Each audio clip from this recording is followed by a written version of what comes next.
Hello, I'm Eric Snodgrass, and thank you for watching this Monday night, May 8th in-depth ag forecast brought to you by Nutrien Ag Solutions. Now, at the end of this video, we're going to cover some of the new long-range weather forecast data, especially talk a lot about what we think the strength of this El Niño could be, how it could compete against the negative phase of the PDO, what the Atlantic might be doing, and just talk kind of in broad strokes about what we think this upcoming summer pattern is going to look like. We have just some new data, time to take a look at it. But before we get into all of that, I want to show you a picture sent to me by a colleague of mine, Randy Anderson here out of Carroll, Iowa. In this morning's report, we looked at all of the heavy rain over the weekend. We also talked about just a tremendous amount of hail throughout the midsection of the United States. And what I love about his picture that you've been staring at here is he's actually captured some great imagery of both wet and dry growth of hailstones. You can even see some of the little fingers that often show up on these things where the super cooled water hits the bottom of the stone in the updraft, and then as it drips up the side of the stone, remember the wind's blowing from the bottom of this, it actually freezes in these very interesting little bumps that look like fingers. So Randy, love this. A very close friend of mine is Charlie Knight, who is one of the pioneering research. He and his wife, Nancy Knight, were pioneering researchers in hail growth. And I owe a lot to those two people. They're incredibly brilliant scientists, and glad I got to learn from them. So Randy, amazing picture, but this just goes to show us where we currently sit this year in terms of severe weather. So just to bring you up to speed, tornado reports so far through the year, we are above average. And you can see that we're in that busy time of year where we can expect to see a lot of severe weather. Hail reports, we're actually trending near average. As I brought up a couple weeks ago, it is important to note that over the last 15 years or so, we've seen a grouping of hail reports here and then some very busy years here with very few running right down the middle. This is a year where we're kind of running right down the middle with hail reports. Over to wind, though, we are still certainly well above average with respect to severe wind reports through this part of the year. And remember, of all three of these types of severe weather, it tends to be the wind-driven events that tend to last later into the season and of course, accumulate much higher numbers than hail and tornadoes. So this will be something we need to talk about with this upcoming summer pattern. We'll do that in just a few seconds. But this just show you the latest data here. This is, so we got the 4 o'clock data in this afternoon on Monday. This is total precipitation through the last 72 hours. And we can just see that some of these storms were capable of delivering incredibly heavy rainfall. If you notice this part in here through Illinois, cutting just south of Springfield, a couple of towns like Chatham, Pawnee, very close to where I grew up. Some places here picked up well over 8 inches of rainfall. Now, the complexes of thunderstorms that went through this, I just want to remind you that last week, this corridor in the forecast models was projected to be drier than the surrounding area. And that's why I was stressing that given the setup, the weaker flow in the atmosphere, we're going to watch the thunderstorms and their outflow to see how they were going to use all of the available moisture to produce the rainfall events you see here. One of the big things I think we need to assess, though, is after the next 5 to 7 days, we need to see who missed. And those are going to be the critical areas that as we go through the remainder of the month of May, if they do not see moisture return to them, then we're going to be starting to see significant drought stresses showing up in those areas. So this will be a map we're going to look at a lot over the coming days and weeks. Now today, just taking a look at some of the satellite imagery, I was just watching where storms are starting to initiate. And the ones that have got me most interested right now are the ones that are down here in the lower Mississippi River Valley and along the Gulf Coast. Some of the storms that are showing up here in the over here in like the Carolinas, and then this guy right here. Now, I'm expecting a lot of high plains storms. I'm expecting some convection within the mountains, and there's going to be more moisture coming here, especially into the high plains coming up. But this guy right here has caught my attention because that storm could be the kind of the initiation point for what could be a pretty rough go of it later on tonight, right through this part of the Tennessee Valley, Ohio Valley, this section of the Mid-South. Okay, did you notice, whoops, I jumped ahead. Did you notice this right in through here? If you kind of just take a look at this on satellite, what's in there, in fact, if I blow this out a little bit, I bet we can see it better. Let's go to a global, or not a global, but a whole North America kind of view, or almost all of it. There is a lot of smoke in the air that's here over parts of Ontario, Quebec, and then coming in, making a very milky sky here in parts of New England. Now, I was wondering where this smoke came from. And I did accidentally click ahead just a moment there to show you what I was going to analyze to see where this came from. So if you remember this morning, we talked about the weekend fires that were in Alberta. Well, since those fires, the flow has kind of come around here over the Canadian archipelago, and today is moving across Ontario, Quebec, and into New England. These are the back trajectories going back over the last 10 days. So we've seen smoke from this area with the fires in Alberta this past weekend be carried all the way over to eastern Canada and northeastern United States via the Canadian archipelago. Amazing to see the flow of the atmosphere. So that's what's going on right in through here. All right, as we look over the next 7 days, broad strokes here, this is the latest, the 12Z run from the WPC. So this is the National Weather Service's curated map of where they think the heavy precip is going to be this next week. A couple of places that we need to identify, okay? This region in through here, a little drier than surrounding areas. Southeast is drier. New England is drier. The Great Lakes are drier. Parts of the Canadian Prairie and the southwestern corridor is drier. Now, a lot of this is going to change as we get into the next week, week 2. I'll show you that in a few moments. But what we need to assess about this pattern is what the WPC says, what the other models say, and then where the source of all of this is coming from. So this is the 7-day forecast from the European model. Now it's a little bit different than the previous map, okay? Same color structure, but I'm making different hard contours in the WPC. This is the European solution. And we notice very similar aspects, drier and potentially drier compared to surrounding areas in those spots. But then the other areas are very similar to what the WPC said. Okay, but we're keeping an eye right in these two areas. So again, European model, here's the GFS. Now, if I was in one of those dry spots right here, I would be rooting for the GFS. And let me show you why. When you compare the European model to the GFS, notice how much wetter it is in parts of Oklahoma, Kansas, Missouri, Illinois, southern Iowa, and Nebraska. These colors represent where the GFS is wetter. These represent where the European is wetter. And I was just making a point here that there are model differences. And I'm going to be honest with you, neither of them is going to be right, because the setup here is such that we're going to be watching these individual daily complexes of storms feeding on abundant Gulf moisture. They are not forecastable in their exact tracks days in advance.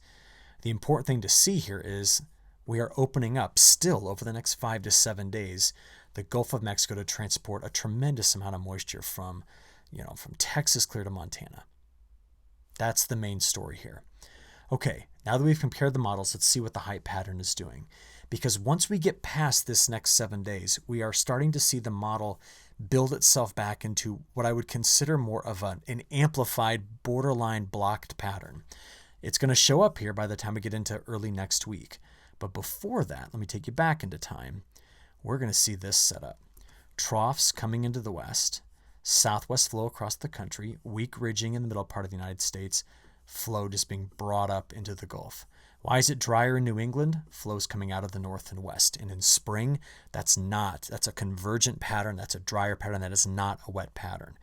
But where we have this southwest flow in spring, a lot of storms. And a lot of these are going to hug the Rocky Mountains and then blow off the mountains and go across the country. But watch, that's through the middle of this week. We have this trough that makes it here by Friday. That's one that we're going to watch very carefully for the plains, for the western plains. And then getting into the weekend, we start to develop what appears to be a high over low setup. So there's a trough here in the Gulf of Alaska, this high pressure cell that's here baking parts of western Canada and the northwest United States with a low to its south. And this low to the south is going to feed a lot of moisture pre-monsoon into Arizona, New Mexico, well, all four corner states, into Texas, into the Gulf Coast. That's going to be the setup. Meanwhile, to the north, this is going to actually introduce drier air in this corridor after a week of having very moist air. Now, listen just kind of carefully to this analysis. If I saw this pattern and it was July or August or even late June, I'd tell you an entirely different story. The same thing would be true for the Northwest, baking under heat. But this would not deliver a tremendous amount of moisture to the south in summer. And instead, this flow coming out of the Northwest would not be dry for the upper Midwest, the northern plains, and most of the primary corn and soybean belt. It would initiate a lot of storms. So there's a big difference between spring and summer on the way this pattern sets up. But we then tend to see that going out there through May 17th, May 19th, May 20th, they'll just keep going out here. Let's stop it on May 21st. The flow tends to set up something like this, possibly splitting. Now, those two arrows I just drew for you there are quite common in summer, not now, but in summer when there is an El Niño, which is why the risk tends to be greater along the spine of the Rockies in the Great Basin and the Pacific Northwest for heat. Whereas coming out of the Canadian Prairie, across the Midwest and plains, getting here into the Ohio River Valley and east, northwest flow, which I'm circling, tends to produce a lot of storms in that area. But that's summer. That's not right now. Right now, what this is going to do is give us a drier week 2 in this area. Okay? So let's go have a look at what's driving all of this. This next animation shows you precipitable water. I've put it in my last 3 videos. Basically, the higher you go up the color bar here, the more moisture there is. And that Gulf is open through this week, pushing itself all the way back here into the high plains later this week. And it won't be until we get out there until the weekend. Watch this. This is Saturday. Look at all that moisture there on Saturday. Getting into Sunday, that early next week, a big push of drier air comes into this section of the country. So that means we've essentially got about 6.5 days of seeing open moist transport until this big dry push comes in early next week. So what do we see? Today, the severe weather risk is going to stretch right in through this quarter of the Ohio River Valley and parts of the Missouri Valley and the Mid-Mississippi Valley. We're also going to watch Texas. We then see tomorrow, Kansas, parts of Oklahoma, and over here in North Carolina. We'll talk about both of these areas in a second. And then we remember that later this week, the moisture gets back into the high plains, and so that's where the Storm Prediction Center is going to watch. I know several of my colleagues, including my very good friend Andrew Pritchard and colleague, he's going to head out here and keep a close eye on these storms and get a little bit of just kind of chasing in just to see these storms. So I'll be excited to see what he's able to see out here in the high plains. But that's moisture coming back to this area, critical. Now, the overall setup is just seen right here. This is what we get for much of this week. What we're watching is for ridges to replace this spot right here, and that's going to really change this pattern up going forward. Okay, thinking about all of that, I want to show you, again, the latest radar information. Now, we watched a broader shield of precip move out of Wisconsin, across Lake Michigan into lower Michigan. This morning, heavy rains to the south of this. But as I said, the top things I'm watching, a lot of scattered convection in the Pacific Northwest, here in the high plains, here along the Gulf Coast, but that's the one right there I'm keeping an eye on. Because the models are attempting to take that storm and the surrounding storms around it that'll form and spread it out and give us this risk tonight. So to see that happening, I want to show you the high-res NAM model. Start this off about 4 o'clock when I'm recording. I have to admit, I think the model was better initialized midday today than it was this morning. See the precip here? All of this in the Pacific Northwest and the scattered storms down here along the Gulf Coast. And here's the storm I'm watching. So going into this evening, the models are attempting to produce, I'll just rock back and forth tonight, in that area, the potential for a large squall line. How damaging could it be? Well, right now the Storm Prediction Center has just a slight risk out for this. But I expect we'll see some, if this manifests itself. In other words, if that little guy right there gets his act together. In fact, I got to go take a closer look. That little guy right there initiates a line of storms coming out of this region, then we're going to have to just be on the lookout right in through this corridor for stronger storms. You also see tonight what we also were predicting in Texas. Here again is where we could watch some of these stronger storms show up in central Texas. We then noted that the models were predicting parts of Nebraska for showing up with some stronger storms. But after that, the model's going to lose its ability to pinpoint where these storms are going to be. What do you see, though? Just lots of flashes of deep green going through Wednesday evening. And this is just showing us where this next deeper trough in the west is going to light up storms along the high plains, butting up against the Rocky Mountains here. And what we'll get out ahead of it is wide open moisture transport to support more storms in the central United States. So from there, we better talk about the GFS versus the European model. Remember from this morning that both models have taken a bit of a dip in their skill scores at matching the height pattern. So this is probably due to just the evolution of this pattern and what it looks like to be more summer-like. I just played us through what we already saw in the high-res NAM. We're picking up here on Thursday morning. Look at this rain coming into the western plains. And then you see this system just really delivering moisture to places that need it. Will it fill in the holes that need to be filled in? Remember, the models have a different solution for this, but what they agree on is opening up the Gulf until we get to about Monday. And on Monday, much drier air slides in behind this, and we're going to limit most of our convection to the mountains, down here in the Four Corner States, Texas, into the Gulf. That's what we're going to be seeing next week. And way to kind of back this up is let's first take a look at the 10-day forecast for the probability of an inch of rainfall. That's what you're seeing here. Just like we did this morning, let's step this up to 2 inches and then 4 inches. In Texas, we might see 4 to 8 inches of rainfall in parts of Texas out of the next 10 days. From here, though, I would like to go over and show you. Let's see if I can find it real quick.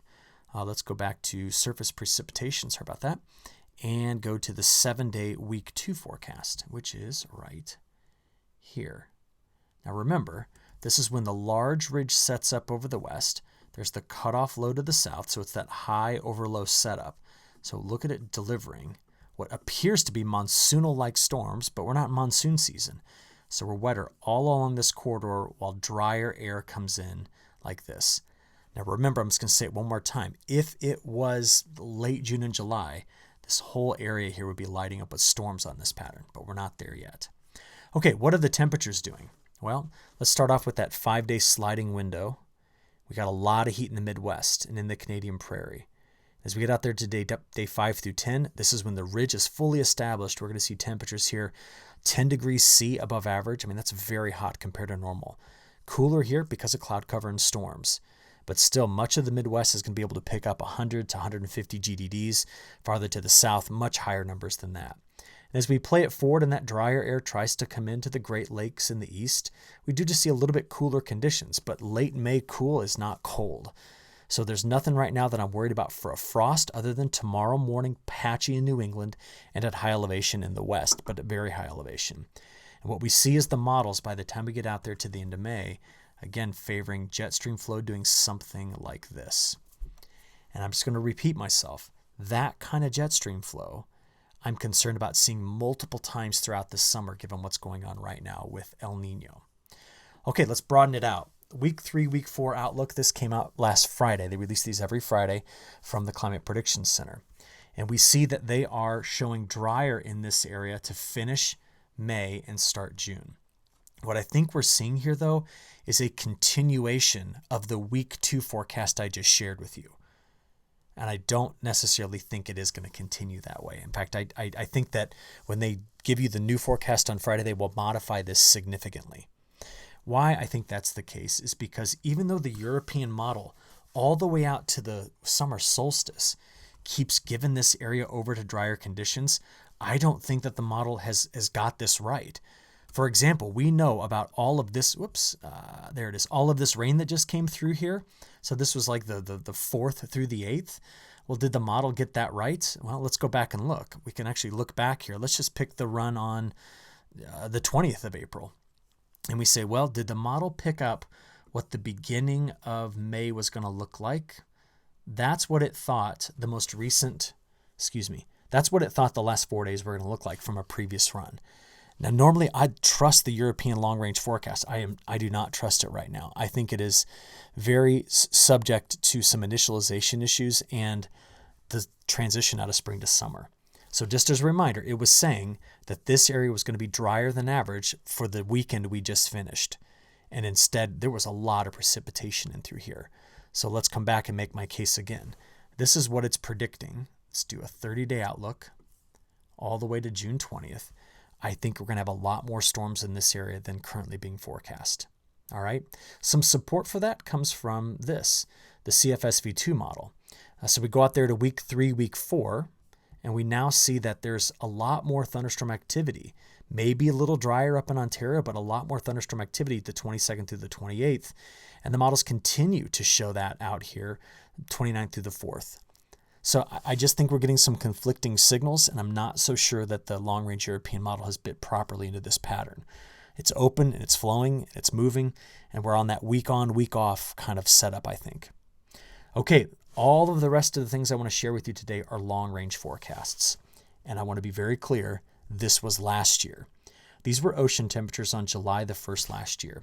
We had a weak negative PDO signal, and we still had what had been a very poorly forecast, by me especially, La Niña. This La Niña maintained its strength through summer. What did the models say last year about summer, knowing there was a La Niña and a weak negative PDO? Keep that in mind, La Niña and a weak negative PDO. Well, the Climate Prediction Center said dryness in the plains for May, June, July. July, August, September, dryness in the western Corn Belt. Do we have this? We'll take a look in just a few seconds. What about what the European model said? Well, the European model said active southwest monsoon, wetter in the southeast, but dry centered right in this area. Where the heat was from Texas and Oklahoma into the Pacific Northwest. That was the European model's forecast for last summer. And then here we have the NMME. They were dry in the Northwest, drier than average here throughout much of the central United States, wettest conditions down here in the Southeast. And they have a very well-known warm bias, but they just had everybody hot. Now, think about that. What we just saw was the three models predicting last summer, 2022, to be very clear. And this is what happened. That was the precipitation. Did we get an active southwest monsoon? Yes.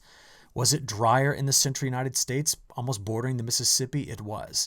Did they have a few misses along the East Coast? Absolutely they did. But overall, we have to look at last year's model runs and say, dang, they picked up on the pattern pretty well here. And this is what the temperatures look like. So where they had the greatest heat, like I said, from Texas and Oklahoma up to the Pacific Northwest, that is where it did manifest itself. So we have to look at long-range models only for the pattern they're predicting, not for the magnitude. So here we go. This is what we're currently dealing with. Negative PDO, rapidly developing El Niño. Warm water in the main development region, Caribbean, and Gulf. Now, the case I want to present to you is three pieces. PDO, negative phase. ENSO, positive phase. And then lastly, what's going to happen potentially with the Bermuda high? Where will its position be? El Niño first. This is what we currently got from the latest European model forecast for ocean temperatures in the middle of the equatorial Pacific right here. They're predicting that over the coming months, from now all the way to November, if you took the ensemble average, we're looking at a strong El Niño by the time we get into late summer, early fall. Along the way, it will be developing relatively quickly. We've already seen it keep pace with what the model had been forecasting going all the way back to January and February. What that looks like is it looks something like this. Here's the ocean temperature pattern through June, July, and August. We see the PDO fading, although a little bit of colder water still left here.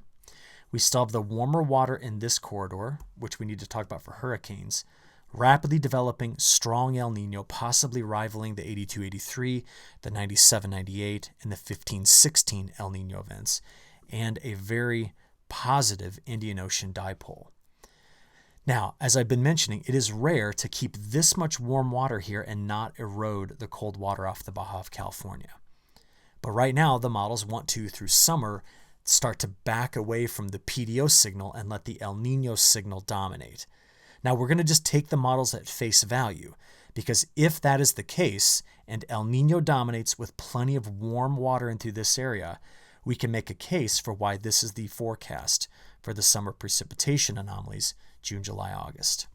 And what I see in this is a very weak southwestern monsoon, but we see above average precipitation. And I'm just going to make a correction to this. This whole area, I think, has better chances of staying wetter than normal this summer if El Niño, does in fact dominate. Now, why the model is starting to flirt with drier conditions in through, I think I've kind of teased some of this out. Why it's flirting with drier conditions in this area is if we back this back out to a global view and flip this over to surface pressure, let's do it by month, we see that, let's go to June and July. The Bermuda high, which is a subtropical high pressure cell, is forecast to be weaker than normal. Same thing for the high pressure that typically forms here. Now, if you want to have super hot and dry conditions in the midsection of the country, then you've got to have stronger than normal high pressure in this area. That gives you another big high here and another big high there. And right now the models aren't doing that. They're giving weaker. They're giving low pressure in those areas, which is what is possibly setting up the wetter conditions, but backing off on the strength of the monsoon. Now, if it's weaker and it keeps more of the flow out over the open Atlantic, that could set up parts of the southeast to be drier. It could set that up. But as we go forward into July and into August, what we tend to see is more of a southward shift, I think, in the Bermuda high. And I think we actually will get good transport in through here. I'm also going to be watching very carefully the Gulf of Mexico all summer long for the potential source region for tropical systems. I think we're going to home grow a lot of them right there in the Gulf, and that's going to be an important thing to keep an eye on here. We're still overall looking at a near normal to less active than normal hurricane season based upon that. But it's a triple ridge pattern, those triple anticyclones that we got to watch out for most carefully with this setup. So let me take you back again to the United States. Let's look at the surface precipitation anomalies. And again, that's June, July, August. This is August, September, October. And this is August. I'm sorry, let me rephrase that. This is July, August, September. And this is August, September, October. So the models are responding to the pressure differences by not setting up a huge ridge in the midsection of the country. This does not mean there couldn't be failure points with this, but I'm just telling you the model's being internally consistent with keeping a strong El Niño as the primary climate driver going forward into the remainder of this year. So that's what we've currently got from the European model. Let's add to it this. Earlier today, early in this video, I made a case that we might see a pattern that features split flow in the west this summer. That's because if we have a dominant El Niño, the jet stream likes to run over a ridge in the west, a trough that comes into the Baja, northwest flow across the country that's met here with the subtropical flow, and it exits east. And in summer, that sets up a lot of storms in this area, but keeps the west dry, hot and dry. Okay, let's add to it. Just got this out today. This is the newest data from the National Multi-Model Ensemble. Just like all the other models, by July, August, September, full-blown El Niño, positive IOD, and just cooler water off the Baja, warm in the Atlantic. What is the model suggesting for the summer precipitation pattern? Now, this is precipitation rate, not total precipitation. But the models right now are only picking up on the stronger signal here of having a weak southwest monsoon. You notice there's not a strong signal in this section of the country. We then say, well, what is it predicting for summer temperatures? We come here. We see once again the model's just warm. I think the greatest warmth will anchor from here to here, though. All right, finally, now that we've seen all of the new model runs, I want to take you back and show you what's going on in South America. Because the next 10 days or so are a little bit drier than average here as the monsoon slows down, but very dry in southern Brazil, Paraguay, Uruguay, and Argentina. And this is an area that needs more moisture to get the safrinha crops to finish well. So could this dryness down here, combined with the warmer conditions we're expecting in southern Brazil, increase evaporative demand and start to stress some of the safrinha crop? I think it could. I think that's going to continue to be a story. But understand that before this dryness settles in, that these areas, Mato Grosso do Sul, this is Goiás, this is Sao Paulo. In fact, let's throw Paraná in there as well, and Minas Gerais. We are currently sitting at the highest NDVI values net averaged from these areas in the last 20 years. So remember, the NDVI typically reaches a peak in January, early February. That's the first crop of beans. And then a secondary peak in April and early May. That would be the safrinha corn. We expect the monsoon to slow down, but we're going into this dry time period and warm time period with above normal precipitation. The last thing I want to point out to you is if this El Niño fully develops as all the models say it, we will have this concern for South America next September, October, November. So remember, late May through September is the dry time period for much of Brazil. The monsoon is very weak.